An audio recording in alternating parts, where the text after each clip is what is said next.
Something major is changing in 2026, and most people still haven't figured out what it means. They can feel it. They see higher prices in places they didn't expect. They see companies talking about AI like it's not just another software upgrade, but an actual replacement for work. They see power bills rising, grid stress showing up in more headlines, and cyber scams getting smarter by the month. And at the same time, they keep hearing the same advice they've heard for years. Just wait. Just be careful. Just hold off. Just don't make any big moves. But here's what people are missing. There are certain years when the world reprices. Costs shift, risks shift, advantages shift. And in those years, the people who win are usually not the people who panic, and they're not the people who sit still forever either. They're the people who recognize that a handful of purchases are about to become dramatically more valuable, either because they'll get more expensive later, harder to access later, or more important later. That's what 2026 looks like to me, because this is not just a story about inflation. It's not just a story about tariffs. It's not just a story about AI. It's not just a story about energy. It's not just a story about fraud. It's the combination of all of them. Yale's budget lab estimates the current tariff regime is still raising the overall price level, with especially heavy pressure on categories like motor vehicles, clothing, and furnishings. Anthropic's labor market research says AI exposure is especially high in roles like programming, customer service, and data entry. The FTC is spending 2026 reminding Americans to learn how to avoid scams, report scams, and recover from scams. And Reuters reported that even the largest U.S. power grid was operating close to winter record demand, while data center growth added to the strain. So if you want the simple version, here it is. The 5 purchases you are most likely to wish you had made in 2026 are not random luxury buys. They're not flashy, they're not all sexy, they are strategic. They fall into 5 categories: leverage, protection, timing, efficiency, and ownership. And in this video, I'm going to break that down one by one. Now, very quickly before I get into it, I'm not here to tell you to blindly go out and spend money you don't have. I'm not your financial advisor, and this is not me saying every person watching should make the exact same move. My goal is a lot simpler than that. My goal is to help you think clearly about what kind of year 2026 actually is, because every decision has trade-offs. Some purchases are only smart if you were already going to make them. Some are smart because they reduce risk. Some are smart because they increase your earning power. Some are smart because they lock in value before the market catches up. The point is not blind action. The point is better timing and better thinking. So let me break this down. The first thing you have to understand is that 2026 is a year of what I call the regret window. A regret window is when the world starts shifting before most people emotionally adjust to the shift. That's when the biggest mistakes happen. People assume they have more time than they do. They assume the old prices, the old job market, the old safety net, and the old cost structure are all going to hang around a little longer. Then 6 months later, 12 months later, 18 months later, they look back and say, I should have bought that when it was still cheap. Or, I should have learned that before everybody needed it. Or, I should have protected myself before I became the target. That's the first domino, repricing. Tariffs are part of this story whether people like it or not. When the effective tariff rate jumps, it doesn't stay trapped in some abstract policy document. It moves through supply chains, retailers, and eventually household budgets. The budget lab at Yale estimates the current tariff regime is adding to consumer prices, with some of the clearest pressure on consumer-facing goods, like vehicles, clothing, and furnishings, while lower-income households bear a heavier burden as a share of income. That matters because a lot of the things Americans delay buying are exactly the kinds of things most exposed to these pressures. The second domino is labor repricing. AI is not hitting every job equally, and that's the mistake people make when they talk about it too casually. They either go full panic and say all jobs are gone, or they go full denial and say nothing is changing.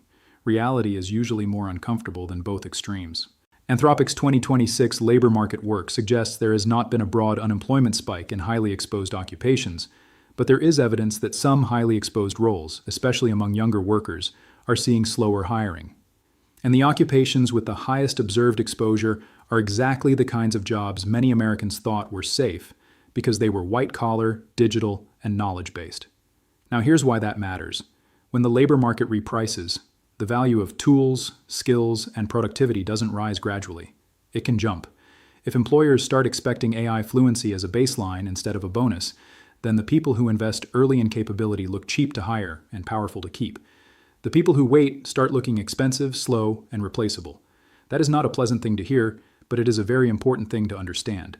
This brings me to the third domino, and that is resilience. The U.S. power story is changing. Data centers are consuming more electricity. Weather volatility is not going away. Utility bills in many places are already becoming a household stress point.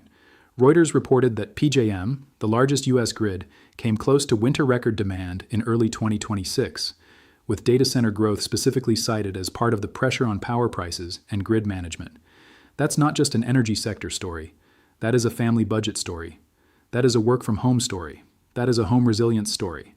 And then there's the fourth domino, volatility. The International Energy Agency reported that the war in the Middle East disrupted flows through the Strait of Hormuz, drove sharp oil price jumps, and created knock-on stress across product markets. That matters because energy doesn't stay in the energy category. It bleeds into shipping, logistics, groceries, travel, services, household confidence, and inflation expectations. In other words, oil shocks don't just move the gas pump. They move the psychology of the consumer, and then we get to the fifth domino, which is fraud and digital risk. Whenever the economy gets noisy, scammers get busy. Whenever technology gets smarter, fraud gets smarter with it. The FTC's consumer protection messaging this year is focused heavily on avoiding scams, reporting scams, and acting fast to recover from them. That tells you something important. The next big household expense that a lot of people will regret not making is not always a thing they wish they had bought to make money. Sometimes it's a thing they wish they had bought to avoid losing money. So once you understand those 5 shifts, the 5 purchases become much clearer. Purchase number 1 is AI leverage. And when I say AI leverage, I do not just mean a random subscription, because somebody on TikTok told you to pay $20 a month for a chatbot, and now you're future-proof. That's not what I mean. I mean buying yourself leverage in the labor market. That could be a paid AI tool that saves you hours every week. That could be a workflow-specific course. That could be a better laptop that can actually handle modern tools and speed up your output. That could be a subscription stack you use to write faster, research faster, build faster, edit faster, or sell faster. The specific item matters less than the function. You are buying productivity that compounds, because here's what people miss. In a normal market, a tool that saves you 30 minutes a day is nice. In a market where employers are measuring output harder, teams are staying leaner, and competition is using AI to move faster, that same tool becomes strategic. You are not buying software. You are buying time, speed, optionality, and job security. If you are an employee, AI leverage helps you do more with the same hours. If you are a freelancer, it helps you serve more clients without immediately adding labor. If you are a business owner, it helps you compress overhead. If you are job hunting, it helps you present as somebody who understands where work is going, not where it was. Now, I am not saying buy every AI thing with a glossy landing page. Half of that stuff is junk. But if there is 1 year to stop being AI curious and start being AI competent, 2026 is that year. You don't need to become a machine learning engineer. You do need to become the kind of person who can use intelligent tools with judgment. Purchase number 2 is digital protection. This one is boring until it isn't. And that is exactly why millions of people will regret skipping it. A password manager, a hardware security key, identity monitoring, credit freezes if appropriate, better backup systems, scam awareness for older family members, fraud alerts, secure document storage. These are not glamorous purchases. Nobody brags about them at dinner. But in a world where scams are getting better and more personalized, digital protection is becoming a basic part of adult life, not some niche habit for paranoid tech people. Here's the way I think about it.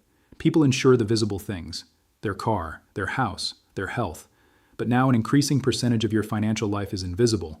Your banking access, your email, your tax information, your passwords, your payroll, your retirement login, your business records, your family identity trail. If a scammer gets into the wrong account at the wrong time, the damage is not theoretical anymore. And this is why protection is a purchase, not just a setting, because real security usually costs a little money, a little setup, and a little discipline. Most people delay all 3, then they pay for the delay later in stress, lost time, frozen accounts, or straight up stolen money. Purchase number 3 is any major imported or import-sensitive durable good you already know you'll need. Notice the wording there. I did not say go on a spending spree. I did not say panic buy a car, an appliance package, and a new couch because you watched one YouTube video. I said if you already know you're going to need the purchase, and the item sits in a category exposed to tariffs, supply chain repricing, or financing uncertainty, delaying may cost you more than acting. This is one of the most ignored ways households lose money. They delay a necessary purchase for safety, but the delay doesn't actually reduce the total cost. It just shifts it into a worse future price. Think about how this works. If you need to replace a vehicle in the next year anyway, and the category is already under pressure, waiting can mean paying more later while getting less choice. Same for appliances, same for certain electronics, same for furnishings, same for tools. The Budget Lab's research specifically highlights categories like motor vehicles, clothing, and furnishings as among the most affected by tariff-driven price pressure. Again, that does not mean go buy random stuff. It means stop pretending delay is always discipline. Sometimes delay is just expensive procrastination. Purchase number 4 is home efficiency and backup capability. This is where a lot of people are still thinking like it's 2016. They act like power reliability, energy volatility, and household operating costs are somebody else's problem. But if your utility bills are rising, if your region gets hit with heat waves, cold snaps, outages, or rate spikes, then the smartest purchase may not be something flashy at all.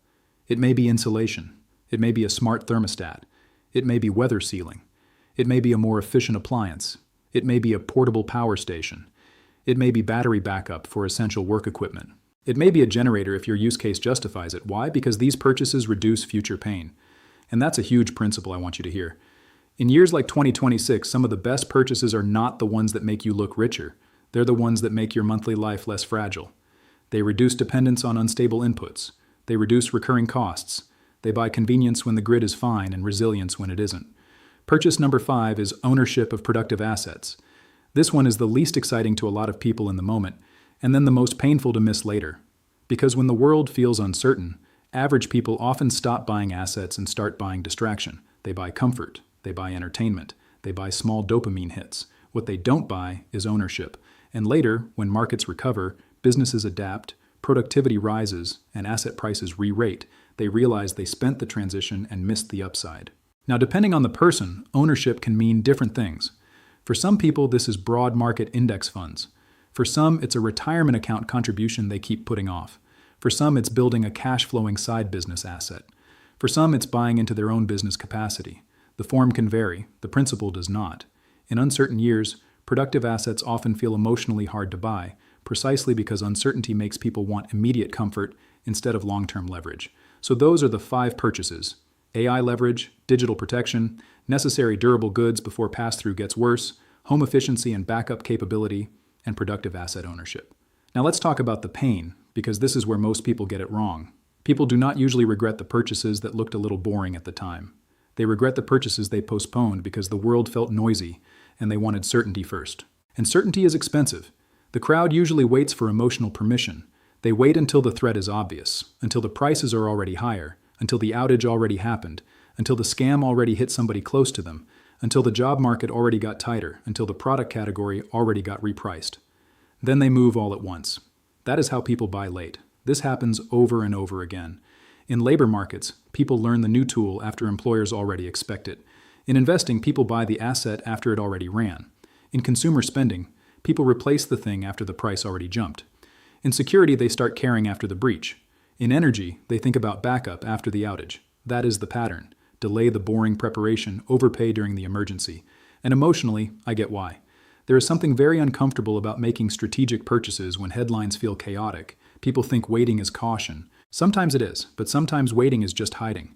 It feels safer because you don't have to decide today.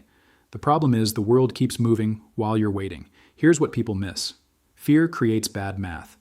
It makes people focus on the immediate outflow of cash while ignoring the future cost of not acting.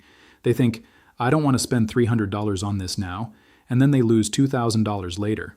Or they think, I don't want to take time to learn this tool now, and then they lose a job opportunity later. Or they think, I don't want to invest when headlines are ugly, and then they miss years of compounding later. That's why I always come back to this idea. Buy before the crowd is forced to agree with you.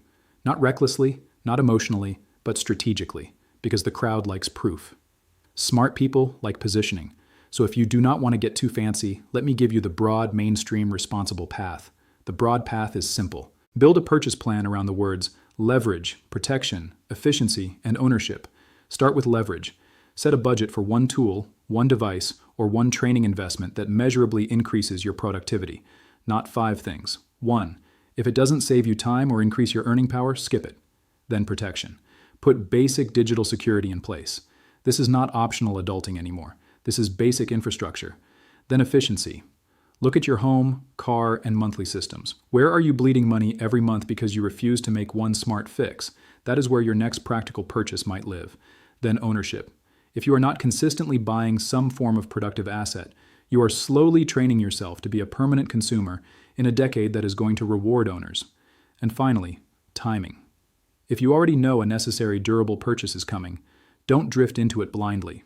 Research it, price it, compare financing, compare alternatives. Decide if buying now is actually cheaper than paying more later. That is the safer path. It is not sexy, but it is solid. Now, if you want the higher conviction angle, this is where things get more specific. The sharper version of this thesis is that 2026 is not just a year to buy better. It's a year to buy earlier in the categories that are being structurally revalued. That means if your work is digital, your AI setup may deserve more urgency than your next entertainment purchase. If your region has unreliable power or rapidly rising utility costs, backup energy or efficiency upgrades may be more valuable than another cosmetic home project. If you are already within range of replacing a vehicle, appliance, or other major durable good, it may be worth getting serious about timing before additional price pressure shows up. And if you have high conviction that long-term productive assets are being discounted because people are nervous, then leaning into ownership while others hesitate can be powerful. But this sharper angle only works if you have discipline. Because higher conviction without discipline becomes rationalized overspending. People hear buy now and turn it into buy everything. That is not what I'm saying. The higher conviction move is not to become impulsive. It is to become selective faster than other people. Selective faster. That's the game. And that brings me to the biggest purchase of all, which is not actually the flashiest one on the list. Your own capability. Because underneath every topic in this video is one deeper truth. The people who do best in periods like this are usually not the people with the best predictions. They are the people with the best adaptation. They learn faster. They upgrade faster. They protect themselves faster. They recognize the pattern earlier. They understand that the economy is not just changing around them. It is changing the value of what they know, how they work, and how they make decisions. So yes, buy the tool, buy the security, buy the efficient system, buy the asset, buy the necessary durable thing before it gets worse, if the math makes sense. But more than anything, buy yourself out of ignorance. Spend the time. Learn the tools. Understand how AI actually changes workflows. Understand how scams actually work. Understand how your household budget reacts to energy and price shocks. Understand the difference between a consumption purchase and a leverage purchase. Understand why some purchases decay and some purchases compound. That is the real separating line. A lot of people right now are using technology to avoid thinking. That is a dangerous habit. They want the app to decide, the algorithm to decide, the influencer to decide, the crowd to decide. But judgment is becoming more valuable, not less. Tools are getting smarter. That means the premium on good judgment rises, because bad judgment with better tools can destroy money even faster. Bad judgment with better tools can destroy money even faster. If you give a disciplined person a powerful tool, they accelerate. If you give an undisciplined person a powerful tool, they often just make bigger mistakes at a higher speed. So the real edge in 2026 is not just access, it is intelligent use. And that is why millions of people are going to regret 2026 for the wrong reason. They are going to think their mistake was not buying one hot stock, one crypto coin, one perfect house, one perfect gadget, one perfect AI app. But for a lot of them, that won't be the real mistake. The real mistake will be that they didn't buy leverage when the labor market was repricing. They didn't buy protection when scams were getting more sophisticated. They didn't buy the necessary durable item before the pass-through hit harder. They didn't buy efficiency when monthly costs were rising. They didn't buy ownership when uncertainty was giving them a discount. And they didn't buy understanding while the rules were changing in plain sight. That is the regret window. And the beautiful thing about a regret window is that you only need to recognize it before it closes. So let me wrap this up. 2026 is one of those years where the smartest purchases are not random impulse buys. They are strategic buys. We talked about why the world is repricing right now, from tariffs to AI, to energy strain, to cyber risk, to geopolitical volatility. We talked about why that matters to ordinary people, not just economists, investors, or tech insiders. We talked about the 5 categories of purchases that are most likely to matter in hindsight. AI leverage, digital protection, necessary durable goods you already know you'll need, home efficiency and backup capability, and productive asset ownership. Then we talked about the trap, which is waiting too long because waiting feels safe. The crowd waits for proof. Smart people position early, not recklessly, not emotionally, intelligently. And finally, we zoomed out to the biggest point of all, The most valuable thing you can buy in a changing economy is not just an item, it is an edge, better judgment, better systems, better timing, better capability. So if you got value out of this, do two things. First, look at your own life and ask yourself a very honest question. Which one of these purchases have I been delaying, even though I already know it matters? And second, if this video helped you think more clearly, share it with somebody who needs to hear it. A friend, a coworker, a spouse, a sibling, somebody who keeps saying, I'll deal with it later. Because later is usually where regret gets expensive. And if you want more breakdowns like this, subscribe, because this decade is going to reward people who can see the shift early and act with discipline. That's the game now. Not panic, not hype, not noise, leverage, protection, efficiency, ownership, buy smarter, buy earlier, and most of all, buy things that make future you stronger.